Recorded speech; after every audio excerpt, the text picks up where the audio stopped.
Bonjour à toutes et à tous, ravi de vous retrouver dans Smart Job, le rendez-vous emploi RH de Bismart, de l'expertise, de l'analyse, du débat et des rubriques que vous connaissez bien maintenant.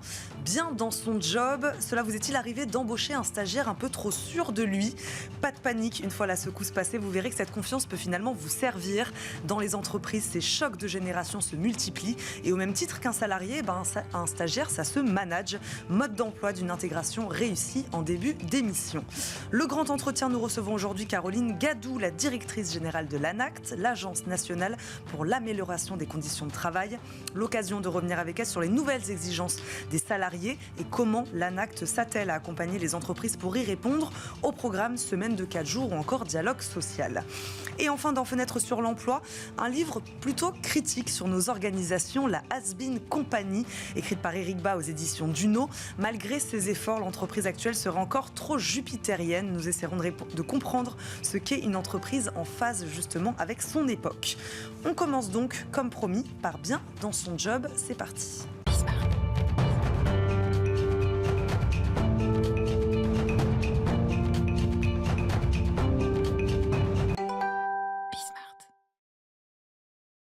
Mon nouveau stagiaire a un peu trop la confiance. Que faire? C'est votre sujet aujourd'hui, Flaubert Vullier. Merci beaucoup de nous accompagner. Je rappelle, vous êtes le fondateur de la manufacture RH. Bonjour. Bonjour Eva. J'en déduis que c'est une question qui revient aujourd'hui beaucoup dans les organisations, non? Oui, c'est une question qui peut revenir. Alors, est-ce qu'elle revenait déjà avant? C'est possible. On est quand même face à une génération qui monte en puissance, on va dire, sur la confiance, évidemment. On est face à une génération à qui on a donné la parole peut-être un peu plus tôt que ce que moi ou vous avez pu connaître. On est sur une génération pour qui l'authenticité peut-être aussi un peu plus importante. Ils sont beaucoup sur les réseaux sociaux et ils sont poussés à être authentiques, à dire ce qu'ils pensent. Il faut qu'ils pensent ce qu'ils disent, évidemment. Mais oui, je pense que c'est un sujet qui peut monter en puissance et être un peu plus prégnant aujourd'hui dans les organisations. C'est pas forcément une mauvaise chose. Non, moi je ne pense pas que ce soit une mauvaise chose. C'est bien d'avoir de la confiance. Je pense d'ailleurs qu'on devrait un peu plus, dans les cursus scolaires, les lycées, les universités de français de Navarre, donner un peu de cours de confiance en soi, d'estime de soi. C'est bien. Donc un stagiaire qui a de la confiance, surfons dessus, utilisons cette confiance. Alors j'ai pour habitude de dire qu'on n'a pas de défaut, on n'a que des qualités poussées à l'extrême. Il y a évidemment un bon dosage à faire sur la confiance, mais c'est bien, je trouve, d'avoir confiance en soi. Bon, et je disais en préambule de cette émission, donc il faudrait peut-être aussi ce stagiaire le considérer un peu plus comme un salarié comme les autres. Un stagiaire, ça se manage aussi. Un stagiaire, ça se manage. Le management, il est partout, y compris avec son stagiaire. Je pense qu'on a un peu trop souvent tendance à se dire, tiens, mon stagiaire, c'est un peu un sous-contrat, c'est un sous-salarié. Non, un stagiaire, il a des choses à apporter. Et puis, on a des choses à lui apporter, que ce soit l'équipe, que ce soit son manager. On doit déjà lui apporter du temps.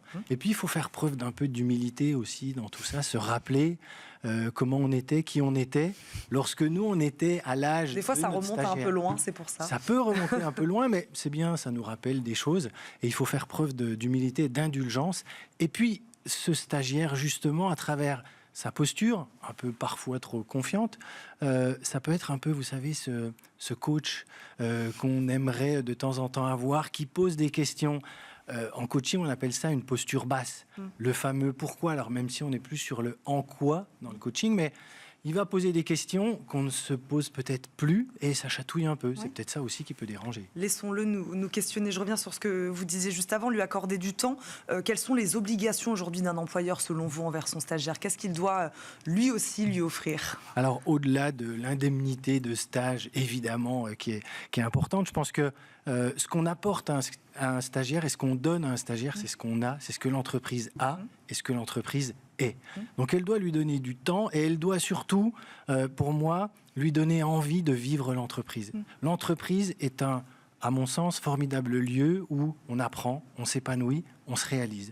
On doit lui ouvrir les portes de l'entreprise, lui montrer ce qu'est l'entreprise, ce qu'il va pouvoir apporter, lui donner envie d'y rester ou d'y revenir, de profiter de son talent dans l'organisation. Je pense que c'est ça qu'on doit à un stagiaire, que ce soit le manager, mais j'insiste sur l'équipe, le groupe, qui est vraiment en charge de la bonne intégration également du stagiaire. Parce qu'on l'oublie, parce qu'un stagiaire, ça peut aussi être embauché derrière dans l'entreprise. Alors, on l'oublie très souvent, trop souvent, et moi, je suis toujours assez... On se dit que le stagiaire est de passage, mais pas forcément. Mais pas forcément. Et puis, tant qu'à faire, quand on va lui donner des informations, quand on va le former, quand on va le formater, s'il est bon, s'il a envie, gardons-le. Et je suis toujours assez surpris par toutes ces entreprises qui dépensent beaucoup d'argent sur leur marque employeur dans des projets de dingue et qui ne sont pas capables de se dire tiens, là j'ai un stagiaire qui est par définition sur une génération un peu plus jeune, qui va sur les réseaux sociaux, qui va être un ambassadeur, positif ou négatif. Je vais également, à travers ce stagiaire, travailler ma marque employeur et mon recrutement de demain. Si je peux lui le garder parce qu'il est bon et puis en faire un de mes futurs collaborateurs, tant mieux, c'est tout gagnant. Est-ce qu'on ne sous-estime pas justement sa présence sur les réseaux sociaux à ce stagiaire? Moi, je suis allée voir tout à l'heure, il y avait beaucoup de témoignages de stagiaires qui racontaient « mon stage, c'est horrible, c'est mal terminé, etc. » Les entreprises aujourd'hui, elles sous-estiment ces messages que peuvent faire passer sur les réseaux sociaux, notamment leurs stagiaires. À mon sens, totalement. Elles mésestiment le sujet, elles n'investissent pas assez ni de temps, ni d'énergie, ni parfois un peu d'argent dessus. Et en effet, cette génération Z, elle est biberonnée aux réseaux sociaux, elle y est matin, midi et soir.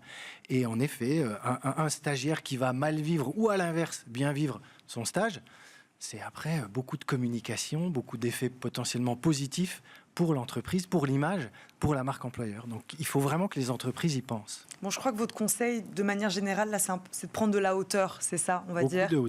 Beaucoup de hauteur, de bien manager le sujet, d'accompagner son stagiaire, de pas uniquement se dire tiens, il a trop de confiance et il faut que je le calme entre guillemets. Et puis il nous chatouille un peu, il nous renvoie aussi à nos rêves, nous, ceux qu'on avait, qu'on n'a plus, que lui a encore. Il fera ses erreurs, il apprendra comme nous on a appris. Mais je pense qu'il faut prendre beaucoup de hauteur par rapport au sujet. Évidemment, si on a un stagiaire... Voilà, s'il y a un peu trop de confiance, il faut recadrer tout de même. Il faut recadrer. On peut recadrer très simplement. Il y a une méthode qui s'appelle DERC, le D, de décrire les faits, le E, d'exprimer ce qu'on ressent, ce qu'a pu ressentir l'équipe parce que le stagiaire a débordé de ce qu'on lui demandait. Le R, c'est la règle, refixer la règle. Voilà, tu es en stage pour ça. Et le C, c'est le contrat. On refixe le contrat. Qu'est-ce que tu vas mettre en place? On est bien OK. Désormais, on y va comme ça. Allez, c'est parti. On peut mettre un peu d'humour aussi dans ce qu'on a constaté, mais de la hauteur, ça n'a jamais fait de mal à personne. Et on va terminer sur ces mots. Merci beaucoup, Flaubert Vullier, de nous avoir accompagnés. Je rappelle, vous êtes le fondateur de la Manufacture RH. Merci beaucoup d'avoir été avec nous aujourd'hui dans Smart Job. On passe tout de suite au grand entretien.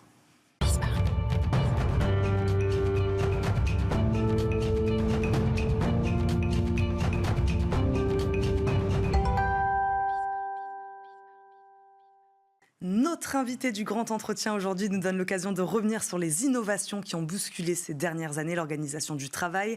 Son CV parle pour elle. Elle a exercé successivement des fonctions au sein du ministère du Travail, en collectivité locale, en qualité de conseillère en charge des collectivités territoriales, de la réforme de l'État et de la fonction publique. Elle a été directrice adjointe du cabinet du président du Sénat et différents postes de sous-préfet avant d'être nommée donc directrice générale de l'ANACT. J'y arrive. Caroline Gadou nous accompagne. Bonjour. Bonjour Eva. Bienvenue dans Smart Job, merci beaucoup de nous accompagner. L'ANACT, c'est un établissement public qui a pour vocation d'améliorer les conditions de travail. Est-ce qu'on peut dire, Caroline Gadou, quand on regarde là, votre parcours, que ça a toujours été finalement le sens de votre parcours, de votre action ? Moi, ce qui m'a toujours guidée dans mon parcours, c'est deux choses. C'est les territoires. Et l'ANACT est une organisation qui est ancrée dans les territoires. Bien ancrée dans les territoires. Voilà, nous avons 16 implantations territoriales dans toute la région de métropole, mais aussi en Martinique, en Guadeloupe, à La Réunion. Et ce réseau, il s'est construit petit à petit. L'ANACT existe depuis 50 ans. Voilà, et donc elle a cherché à vraiment renforcer cette présence dans les territoires. Donc les territoires, mais aussi les questions autour du développement économique, de la santé des personnes, comment concilier justement santé et performance économique. Ce sont des sujets sur lesquels j'ai eu l'occasion de travailler quand j'étais effectivement en collectivité locale ou comme sous-préfet. Et donc aujourd'hui, je peux porter ces sujets avec l'ANACT, qui a depuis 50 ans développé effectivement une expertise d'expertise et Alors un expliquez-nous lien avec les plus entreprises. concrètement le rôle de l'ANACT. Alors peut-être déjà revenir sur l'histoire de l'ANACT. Elle a été créée donc en 73, au moment où il y avait énormément de modifications, de transformations de l'outil de production. La technologie arrivait, on voulait sortir aussi de l'organisation taylorienne et on commençait à prendre finalement conscience des inconvénients de cette organisation très, très taylorienne. Et donc l'ANACT, elle a été créée, c'est pour ça que c'est important de l'avoir en tête, avec l'objectif, c'était dans le texte de loi, d'humaniser le travail. C'est donc un projet porté à la fois par les partenaires sociaux, qui sont toujours dans notre conseil d'administration, et l'État. Et nous sommes un organisme effectivement rattaché au ministère du Travail. Et donc, depuis 50 ans, État et partenaires sociaux, à travers l'ANACT, travaillent ensemble pour justement analyser les conditions de travail, analyser les évolutions du monde du travail et apporter à la fois des réponses les plus concrètes possibles par la présence dans les entreprises, mais aussi des éléments d'analyse, des méthodologies et des outils pour essayer de faire face à toutes ces évolutions que nous avons pu connaître et que nous connaissons encore fortement aujourd'hui dans le monde du travail. Et ces outils, ces méthodes que vous proposez aux entreprises pour améliorer les conditions de travail, justement, est-ce qu'elles les appliquent ? En partie.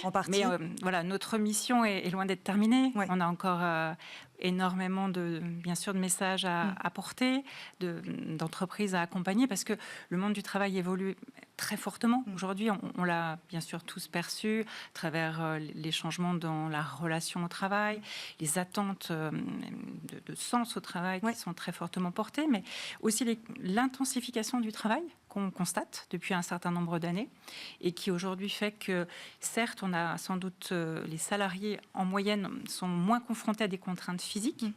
On a réussi à automatiser, à limiter un peu l'impact lié vraiment aux contraintes physiques de port de charge, etc. Il y en a encore, malheureusement. Mais par contre, la contrainte psychique liée à un travail qui est de plus en plus intense, qui est de plus en plus stressant, la question des cadences, la question parfois du manque d'autonomie, ce sont des choses qui sont encore très fortement présentes, qui se sont même développées dans un certain nombre de secteurs et qui aujourd'hui, bien sûr, ont un impact fort et donc font réagir les salariés, posent des questions qu'il nous faut aborder. Et puis, il y a bien sûr le changement lié à la transition écologique et à l'intelligence artificielle. On va en reparler évidemment, mais je reviens sur ce que vous disiez. Ça fait de nombreuses années que vous êtes au cœur de ces sujets liés aux conditions de travail. Est-ce que vous trouvez que ces attentes là, des salariés dont vous parliez, elles se font de plus en plus pressantes ? On a l'impression qu'il y a une accélération là, quand même, ces dernières années. Oui, on a effectivement vu cette traduction, notamment à travers une question qui est très concrète, que tous les secteurs d'activité aujourd'hui connaissent, c'est la question de la difficulté à rendre certains métiers attractifs, difficulté à recruter, mais difficulté aussi à fidéliser des salariés, quel que soit leur âge d'ailleurs. On n'est pas uniquement sur un phénomène générationnel. Et donc cette question de l'attractivité, nous la prenons à bras-le-corps. Nous y travaillons avec aussi tout un ensemble d'acteurs qui vont dans le même sens que nous. On accompagne aussi les branches, les fédérations, on travaille avec certaines chambres de commerce, avec des OPCO, parce qu'aujourd'hui, quasiment toutes les entreprises sont confrontées à cette question. Et travailler sur l'attractivité, c'est travailler à un moment donné, si on veut être efficace sur la question de l'attractivité, il faut se poser la question des conditions de travail, de l'organisation du travail, de comment on peut redonner aux salariés de l'autonomie dans leur travail, du pouvoir aussi d'agir dans leur travail. Donc, nous travaillons avec les salariés et les dirigeants d'entreprise. C'est vraiment notre méthode. Et on essaye justement de trouver de nouvelles solutions, notamment à travers le dialogue social en entreprise, à travers l'organisation du travail, pour trouver de meilleurs équilibres et s'adapter à cette attente qui est aujourd'hui de toute façon vraiment très présente et auquel il faut faire face. Et est-ce que vous ne trouvez pas qu'il y a des fois un décalage de calendrier justement entre les attentes de ces salariés et celles des dirigeants des entreprises ? On a heureusement des situations où justement il y a ce dialogue qui se noue en entreprise et on arrive à trouver des solutions finalement satisfaisantes pour tout le monde. Donc il y a heureusement de vraies raisons d'espérer, mais suivant, c'est une question aussi je pense, de pédagogie. Il y a encore un énorme travail de pédagogie qui doit être fait pour convaincre que se poser la question de l'attractivité ou se poser la question de l'usure professionnelle pour les salariés, ce n'est pas une question subsidiaire, c'est finalement agir vraiment sur la performance de son entreprise.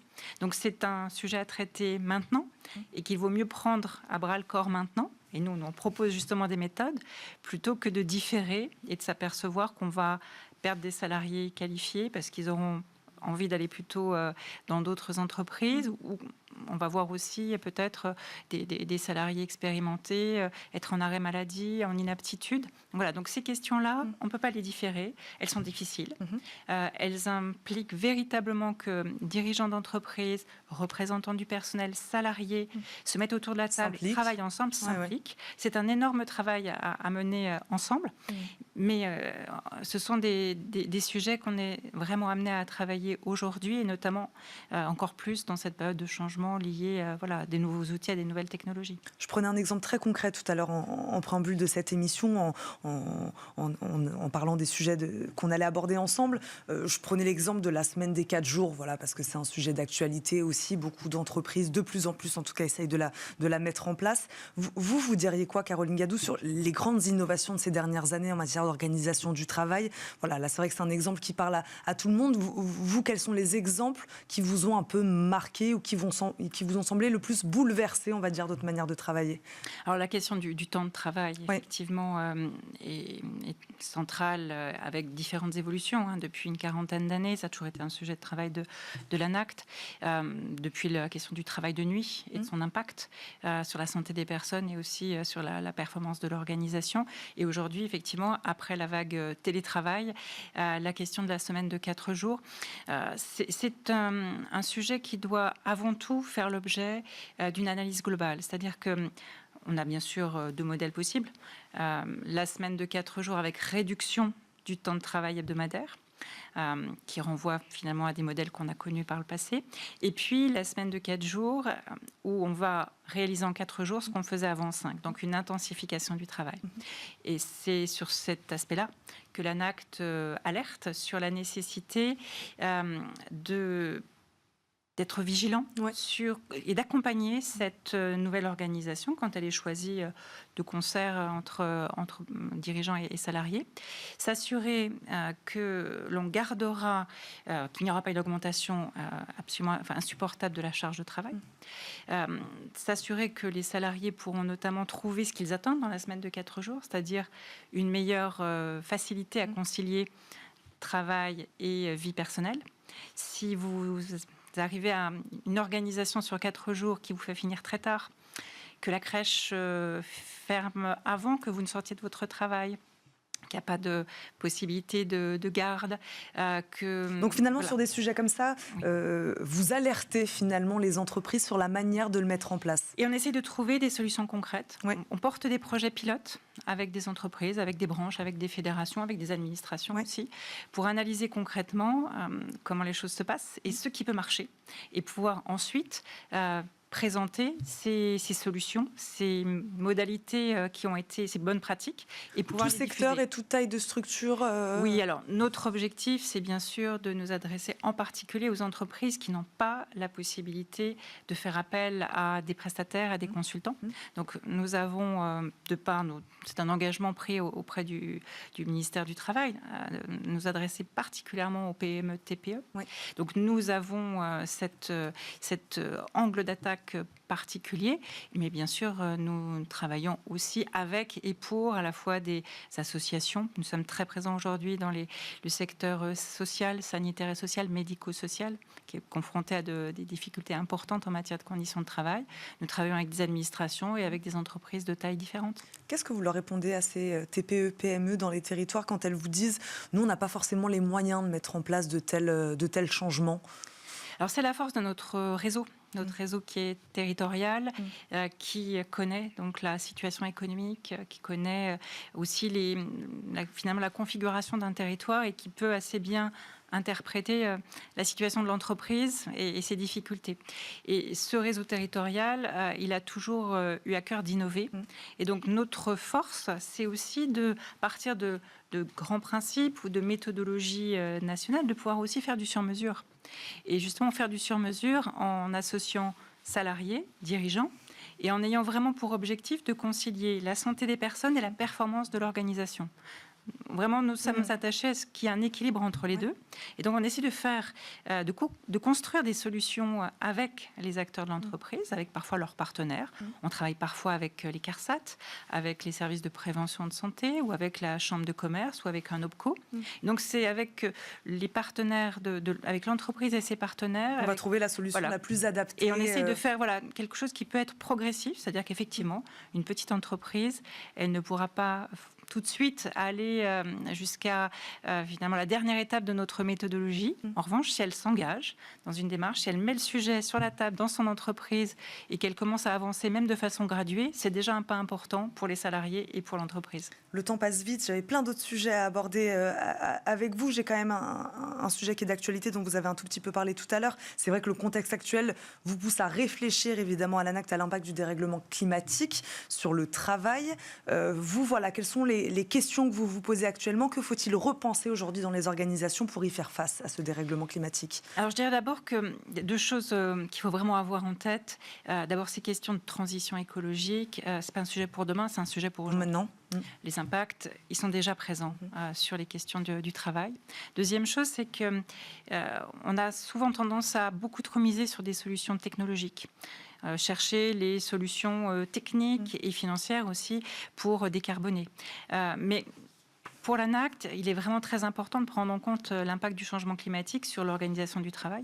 Par exemple, nous travaillons aujourd'hui en région Auvergne-Rhône-Alpes avec la filière du BTP sur c'est quoi le travail par forte chaleur et comment on peut accompagner les entreprises et les salariés pour maintenir malgré tout une activité du BTP, mais prendre en compte l'impact qu'aura une température caniculaire sur les conditions de travail. C'est ce que je voulais, un exemple concret, c'est très intéressant. Une autre question aussi que je voulais aborder, il nous reste une petite minute. Vous parliez d'intelligence artificielle tout à l'heure. Là aussi, c'est un sujet sur lequel vous accompagnez aujourd'hui les entreprises. L'idée, c'est quoi? De leur dire, n'ayez pas peur.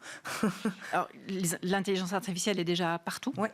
La plupart des collaborateurs l'ont déjà testé, même si l'entreprise ne l'a pas autorisé, encadré. En revanche, ça doit être un sujet de dialogue dans l'entreprise, de dialogue social, de dialogue professionnel.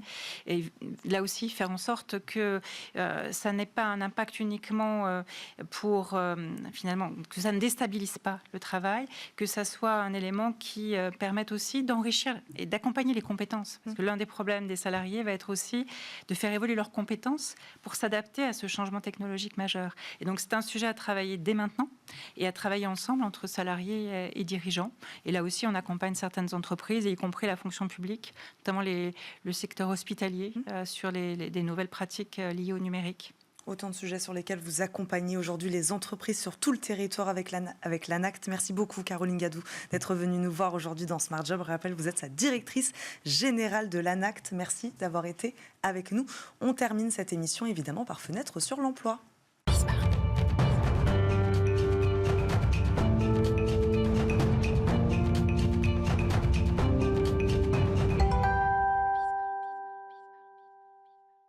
Inventons une entreprise en phase avec notre époque. C'est le cri du cœur d'Olivier Bas, enseignant à la Sorbonne Nouvelle, dans son dernier livre, La Has-Been Company, aux éditions Juno. Alors que beaucoup expliquent aujourd'hui l'absentéisme, les démissions et le désengagement par une crise du travail, lui voit surtout une fracture entre les aspirations sociétales et les entreprises. Bonjour Olivier Bas. Bonjour. Merci beaucoup de nous accompagner aujourd'hui. Merci de m'accueillir. Bon, moi, ma première question, juste comme ça, on va commencer comme ça. Pourquoi vous la trouvez has-been, l'entreprise d'aujourd'hui? Est-ce que vous n'êtes pas un peu dur? Alors oui, je suis dur. C'est un peu du marketing. Voilà. C'est pour attirer le chaland, comme on dit. Mais par certains côtés, vraiment, elle est un peu has-been. Je prends 2-3 exemples. Mais on est quand même dans des organisations qui sont très contrôlantes dans un monde qui est pris de liberté. On est sur des gouvernances qui sont parfois jupitériennes, vous voyez, dans un monde qui est pris de démocratie participative. On est sur des logiques de commandement dans des sociétés qui sont dirigées par l'influence. Voilà, donc on voit bien qu'il y a une forme d'anachronisme entre la manière dont les entreprises sont organisées, dont elles fonctionnent, et puis les aspirations sociétales. C'est en ça qu'elles sont un peu has-been. Mais vous constatez quand même des efforts de la part des entreprises aujourd'hui pour se transformer. Énormément. Mais c'est pas suffisant. Énormément. C'est pas que c'est pas suffisant, c'est que c'est un long chemin. Voilà. Oui, beaucoup d'efforts. Moi, dans mon livre, j'interviewe pas moins de 8 dirigeants ou des RH sur différents sujets. Il y a des sujets qui sont plus compliqués que d'autres. Je vais en prendre un ou deux à titre d'exemple. Dans mon bouquin, il y a un chapitre qui s'appelle l'entreprise élastique. Et l'entreprise élastique, c'est une entreprise qui est centrée sur le salarié libéré, qui n'a rien à voir avec l'entreprise libérée, le salarié libéré.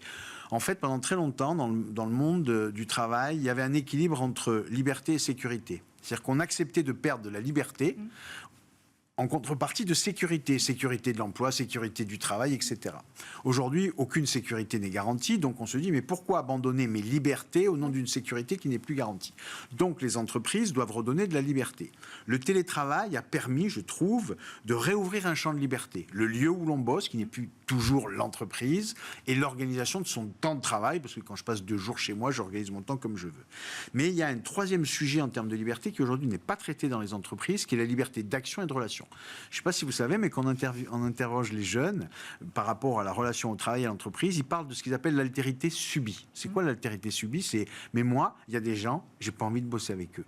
J'irai pas boire une bière avec eux. Pourquoi je vais être obligé de me les taper pendant une journée entière? Et donc, ce mouvement qui consiste à dire, je veux pouvoir en partie choisir mes collègues de travail. Et c'est possible.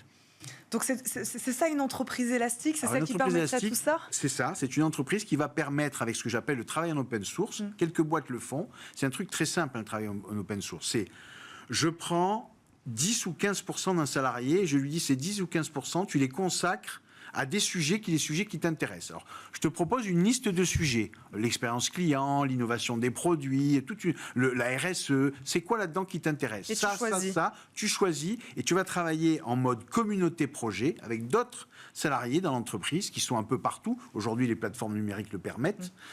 Et tu vas travailler donc sur des sujets qui t'intéressent avec des gens qui partagent les mêmes centres d'intérêt que toi. Et ça, on retrouve là une liberté d'action, une liberté de relation dans le travail qui est assez intéressante. Vous parliez tout à l'heure d'entreprise jupitérienne. Vous, qu'est-ce que vous proposez, Olivier Bas, dans votre livre sur cette question, de la hiérarchie, du management, de la manière de discuter avec des collaborateurs en dessous de nous? Alors là, on pourrait faire une émission de 3 heures sur le sujet. Mais on n'a que 2 minutes, mais on n'a que 2 minutes, c'est très court. Moi, je pense qu'il faut rénover l'autorité. Alors, quand je dis ça, on dit, oh mon Dieu, l'autorité, quel vilain mot. Juste se rappeler ce que c'est que l'autorité. L'autorité, ça vient du latin ogeo, s'élever. L'autorité, c'est la capacité que j'ai en tant que manager à faire grandir mes collaborateurs. Première chose. Deuxième chose, l'autorité, c'est pas celle qu'on a. C'est pas celle que l'entreprise nous donne. C'est celle que le collaborateur nous reconnaît. Si je te reconnais de l'autorité, tu as de l'autorité. Si je ne t'en reconnais pas, tu n'en as pas. Et donc le sujet aujourd'hui, c'est comment on crée les conditions pour que les salariés, notamment les jeunes, reconnaissent l'autorité du manager. Mais ça, comment on fait? 3 conditions. Très simples. C'est les 3 X. 1, il faut donner du pouvoir d'expertise au manager. Il faut aller contre cette idée répandue qui consiste à dire le manager ne doit pas être un expert. Si. Le manager doit être un expert de son métier. Pourquoi? Parce qu'en faisant ça, il est capable de transférer son savoir-faire, de faire en sorte que les jeunes qui bossent avec lui apprennent des choses et le sentiment de progresser. Première condition de l'autorité. Deuxième condition, c'est le pouvoir d'expérimentation. Il faut laisser de la marge de manœuvre au manager. Il faut qu'à un moment donné, au niveau de l'équipe, on ait le pouvoir de régler les problèmes et les irritants du quotidien parce qu'on a délégué au manager ce pouvoir-là. Et là, je me dis, il a de l'autorité que je reconnais parce que grâce à lui, il nous enlève tous les cailloux des chaussures qui nous empêchent de marcher droit. Et le troisième sujet, c'est l'exploitation, le pouvoir d'exploitation, c'est-à-dire il a un pouvoir de décision au niveau de son unité et il a même le pouvoir de déléguer à ses collaborateurs un pouvoir de décision. Donc j'ai un manager avec lequel j'apprends, j'ai un manager qui me permet d'avoir de la marge de manœuvre et j'ai un manager qui me donne du pouvoir de décision. Alors cette autorité-là, je la reconnais au-delà du nombre de barrettes qu'il a sur les épaules. Ce sera ma dernière question. Olivier Bas, cette entreprise-là que vous décrivez, qui serait donc plus moderne en tout cas, c'est quoi l'objectif in fine? C'est l'objectif de cette entreprise, c'est quoi? C'est qu'elle engage plus les collaborateurs? Voilà, vous l'avez pensé, pourquoi? Pour qui? C'est liberté, humanité et responsabilité. C'est-à-dire que moi, je pense que l'entreprise est un acteur social et politique, et que donc, si on ne modernise pas l'entreprise, alors on ne modernise pas la société. Et donc, je pense que ça aide les entreprises à la fois à être plus performantes, parce que c'est des acteurs économiques, mais à être aussi plus progressistes d'un point de vue social, sociétal et environnemental. et on en a besoin dans ce contexte. Oui. Merci beaucoup Olivier Bas d'être C'est venu nous moi. voir. Je rappelle votre ouvrage, La Has-Been Compagnie aux éditions Duno. Merci beaucoup d'être passé nous voir aujourd'hui Merci. dans Smart Job. Merci à vous de nous avoir suivis. On se retrouve bien sûr très très vite sur Bismart pour un nouveau numéro de Smart Job. À très vite, salut.